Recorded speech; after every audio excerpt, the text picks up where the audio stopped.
ये कहानी है सकाता की, जो एक प्रोफेशनल किलर है, मगर अपनी बेटी और बीवी के लिए वो इस मारधाड़ वाले काम को छोड़ने का फैसला करता है। लेकिन उसी समय कुछ मास्क पहने लोग आकर सकाता, उसकी बीवी और बेटी तीनों को मार देते हैं। कौन थे वो मास्क वाले लोग और आखिर उन्होंने ऐसा क्यों किया, चलिए जानते हैं इस कहानी में।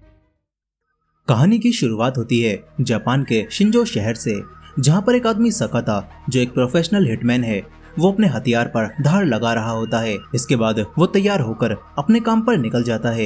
यहीं शिंजो शहर के पोर्ट के पास याकुजा गैंग का कब्जा था, लेकिन एक आदमी आज अपने बॉस को बताता है कि जो लोग अब तक हमारे इशारों पर काम कर रहे थे, उन्होंने अब हमारे ऑर्डर्स मानना बंद कर दिए हैं। ये सुनकर याकुजा बॉस को गुस्सा आ जाता है और वो उस आदमी का चेहरा ही काट देता है। यहीं पर बाहर मौजूद गार्ड्स पर कोई अचानक से हमला करता है और एक के बाद एक गार्ड्स को टपकाना शुरू कर देता है। वो इंसान कोई और नहीं बल्कि सकाता ही था। जैसे ही याकुजा बॉस को अपने आदमी लटके हुए दिखते हैं, वो समझ जाता है कि कुछ तो गड़बड़ है।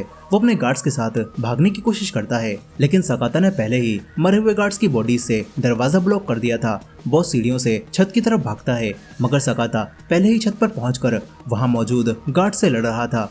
सकाता के पास कोई गन नहीं थी, बल्कि वो अपने तेजधार हथियार के साथ ही कॉम्बैट फाइट में काफी माहिर था। कुछ ही समय में वो सारे गार्ड्स को मार देता है। याकुजा बॉस किसी तरह गाड़ी तक पहुंच जाता है, लेकिन वो देखता है कि सकाता ने तो पहले ही ड्राइवर को मार दिया है। बॉस तुरंत छुपने भागता है। इधर सकाता सारे गार्ड्स को मारकर आगे बढ़ ही रहा था कि तभी बॉस का पर्सनल गार्ड आकर सकाता पर हमला कर देता है। वो आदमी बाकी सबसे ताकतवर था। सकाता और उसके बीच काफी टक्कर की फाइट होती है, जिसमें वो सकाता को काफी बुरा मारता है, मगर आखिर में सकाता उसका एक हाथ काटकर उसे हरा देता है।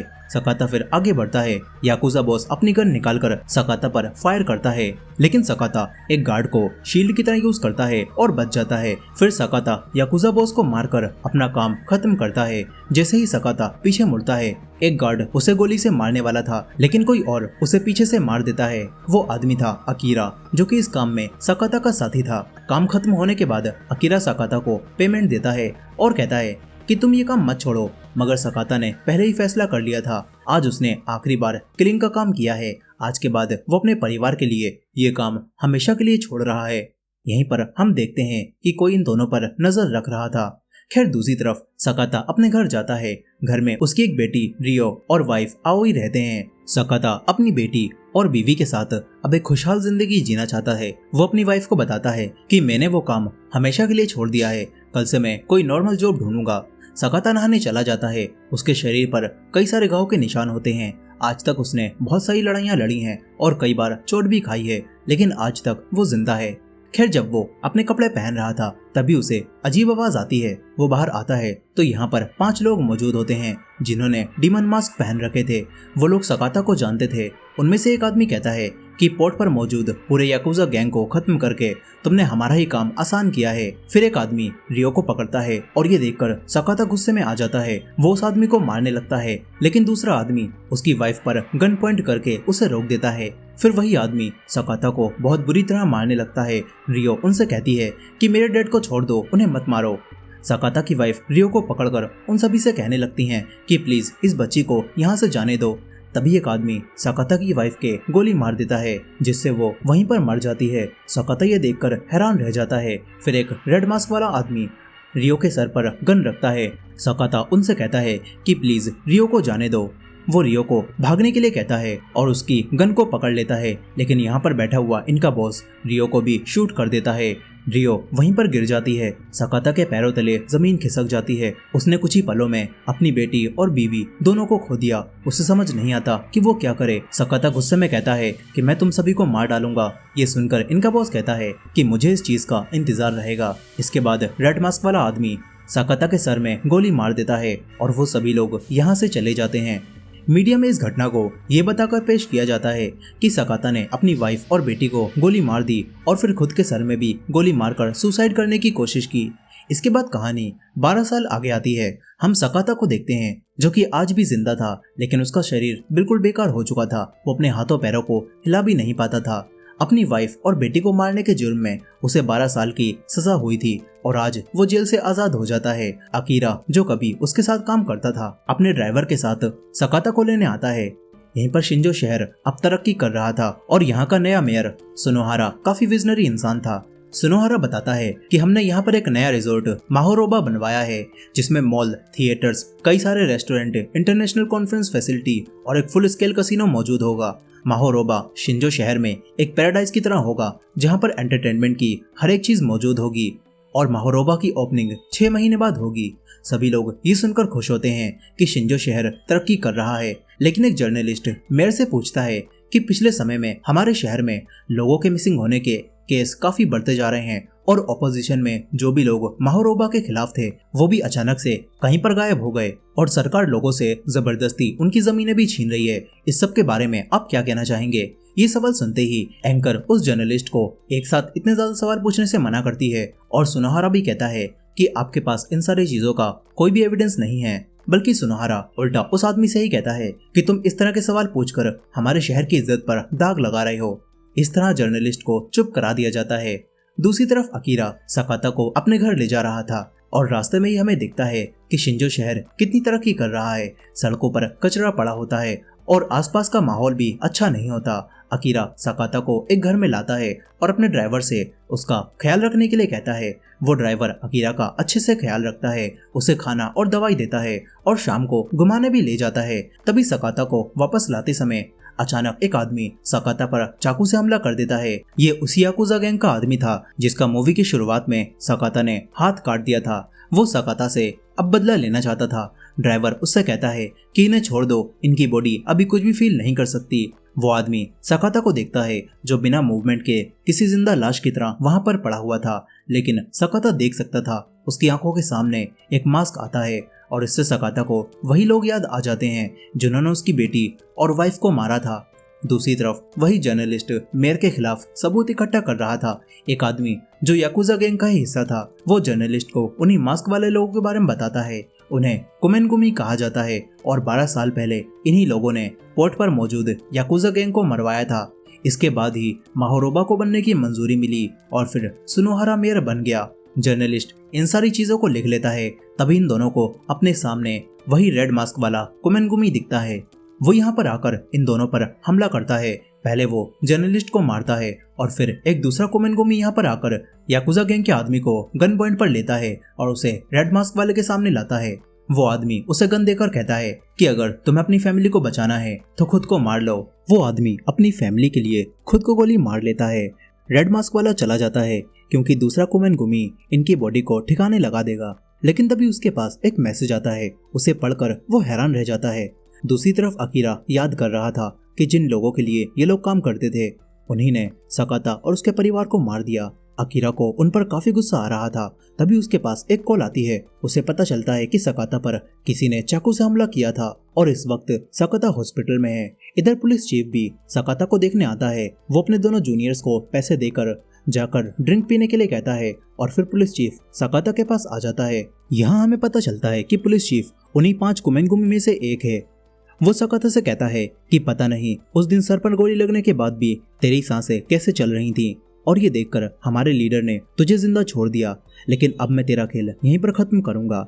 मगर जब सकाता इस कुमेनगुमी को देखता है तो उसे सब कुछ याद आ जाता है कि कैसे इन्होंने उसकी बेटी और वाइफ को मारा था। सकाता जो अब तक कोई मूवमेंट नहीं कर पा रहा था, वो अपनी पूरी जान लगाकर खड़ा हो जाता है। वो इस आदमी पर हमला कर देता है। सकाता उसका गला दबाकर उसे मारने लगता है। वो आदमी अपना बचाव करता है और सकाता को मारता है। तभी वही दोनों जूनियर आवाजें सुनकर अंदर आ जाते हैं, लेकिन इनका चीफ तुरंत मास्क हटाकर उनसे कहता है कि सकाता अचानक से पागल हो गया और उसने मुझ पर हमला कर दिया। चीफ कहता है कि तुम दोनों सकाता को बेड पर लेटा दो। मगर ये सुनकर एक ऑफिसर को पुलिस चीफ पर शक हो जाता है, क्योंकि पुलिस चीफ को सकाता का नाम कैसे पता, और चीफ भी ये समझ जाता है। वो ऑफिसर से गन लेकर तुरंत उसे मार देता है।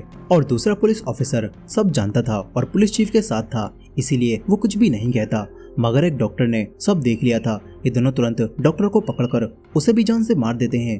तभी सकाता दोबारा उठकर पुलिस चीफ पर हमला करता है। सकाता दोनों से एक साथ फाइट करता है।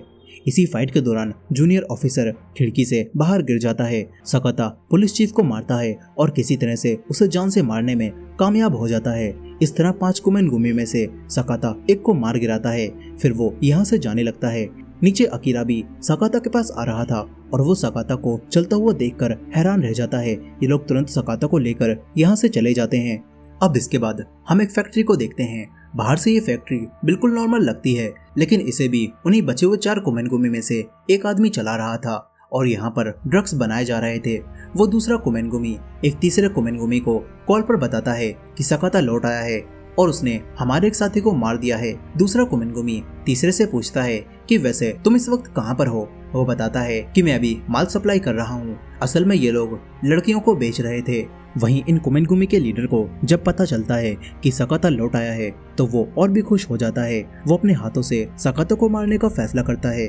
इधर अकीरा के पास उसी फैक्ट्री के मालिक का मैसेज आता है। वो कहता है कि हम जानते हैं सकाता तुम्हारे साथ है, उसे मारकर उसकी बॉडी को हमारे पास ले आओ। यहीं पर सकाता को भी सब कुछ याद आ चुका था और वो बदला लेने के लिए तैयार था। फिर कुछ समय बाद अकीरा अपने ड्राइवर के साथ उसी फैक्ट्री पहुंच जाता है। वहां वो लोग चेक करते हैं कि अकीरा सकाता की बॉडी को लाया है। वो लोग सकाता की बॉडी को कचरे में फेंक देते हैं ताकि उसे ठिकाने लगाया जा सके। अकीरा और ड्राइवर यहाँ से निकलने लगते हैं। वहीं पता चलता है कि सकाता मरा नहीं था। अकीरा भी सकाता के साथ मिल गया है। सकाता यहाँ पर मौजूद कुमेनगुमी के आदमी को मारने जाने लगता है।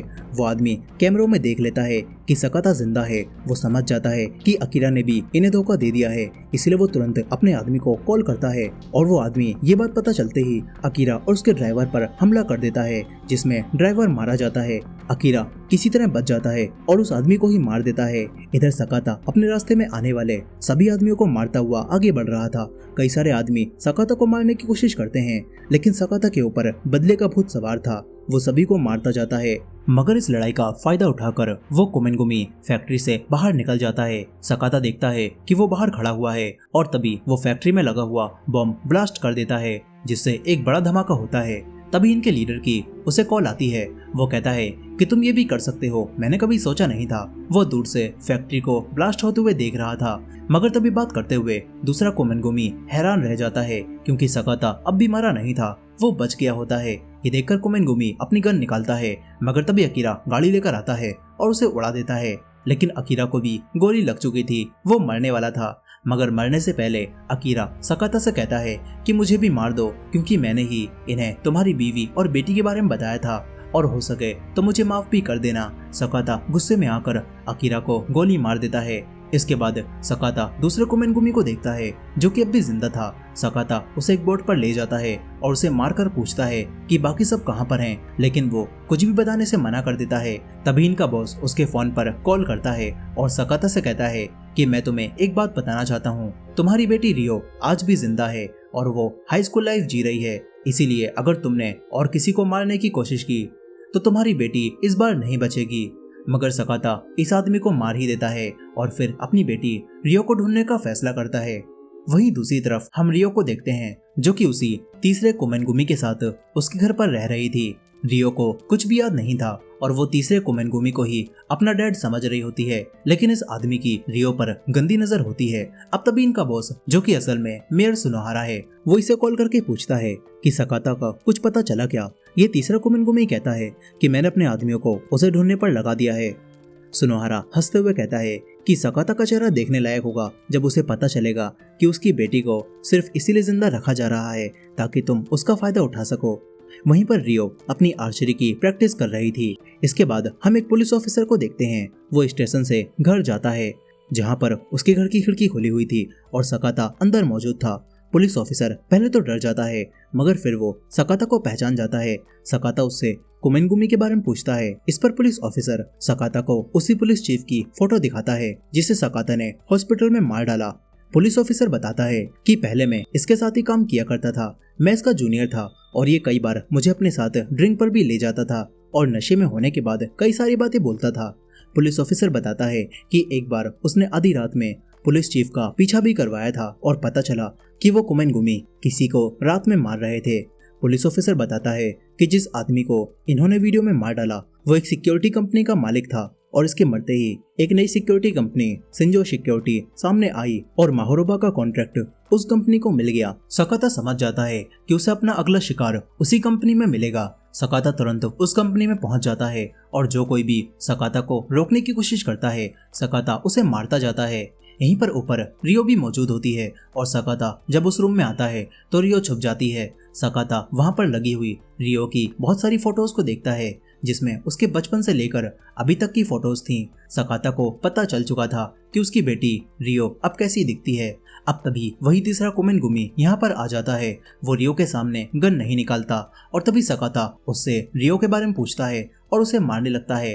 काफी ज्यादा पिटने के बाद आखिरकार वो अपनी गन निकाल लेता है। तभी सकाता उसकी आवाज सुनकर ये पहचान जाता है कि ये तो वही कुमिनगुमी है जिसने उसकी वाइफ को गोली मारी थी। सकाता गुस्से में उसे मारने उठता है। तभी रियो वहाँ पर अपना बॉय एंड एरो लेकर आ जाती है। सकाता अपनी बेटी को देखकर हैरान रह जाता है, लेकिन रियो सकाता को नहीं पहचान पाती और रियो सकाता के तीर मार देती है। सकाता हैरान था और कुमिनगुमी इसका फायदा उठाकर सकाता को नीचे फेंक देता है, लेकिन फिर वो देखता है कि नीचे तो एक ट्रक खड़ा हुआ था और सकाता बचकर भाग चुका है। यहीं पर वो रेड मास्क वाला कुमिनगुमी भी यहाँ पहुँच चुका था।